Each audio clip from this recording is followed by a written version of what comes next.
Vous savez, le Magal marque le départ en exil de Cheikh Ahmadou Bamba, qui était parti de Mbacké Bari le 10 août 1895. Et le Cheikh, dans ses écrits lui-même, il dit qu'il pense que je suis captif. Mais moi, je ne suis pas captif, je ne suis captif que de Dieu. C'est lui qui a dit ça. Il disait, je marche avec les anges. Et pourquoi il est parti? Il est parti puisqu'il voulait avoir donc le grade des sahaba du prophète Mohammed sallallahu alayhi wa sallam, les premiers, ceux qui ont fait la guerre sainte de Badr. Donc c'est ça en fait. Et il dit aussi que je suis parti pour être l'intercesseur des miens. Donc en fait il était parti pour nous. Il était parti pour nous sauver. Il n'était pas parti pour lui-même.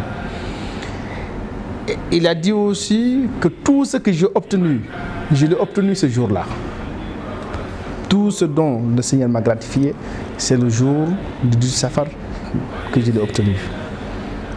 Et moi-même, moi seul, je ne saurais remercier, en tout cas comme il le faut,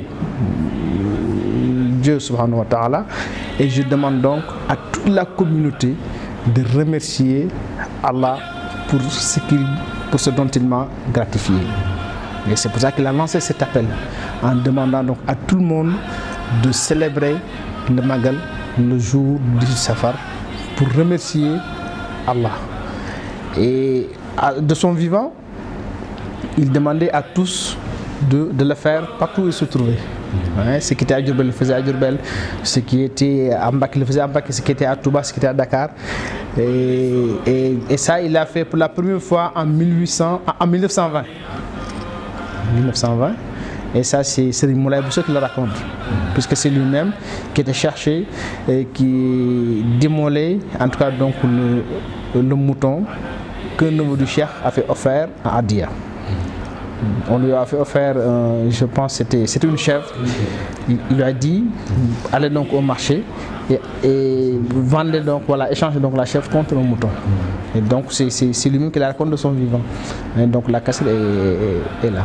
Et donc c'est Serigne Falilou maintenant qui a demandé aux mourides et à toute la communauté donc musulmane de commencer donc à venir célébrer, de se rassembler à Touba pour célébrer donc le Magal. Maintenant, comment célébrer le Magal? Serigne Touba lui-même nous montre la voie, puisque le Cheikh a beaucoup parlé du Mawlid. Il dit Tanzimuhu bi sunnati yaqudna li jannati. Sa célébration conformément à la sunna nous conduit au paradis. Et nous on s'est dit c'est comme ça aussi qu'il faut célébrer le Magal, conformément à la sunna prophétique.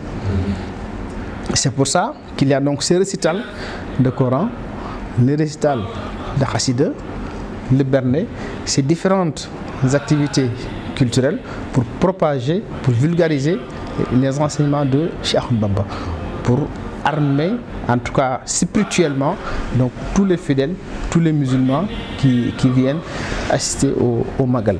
Maintenant, avec le développement, le Magal a pris beaucoup de dimensions.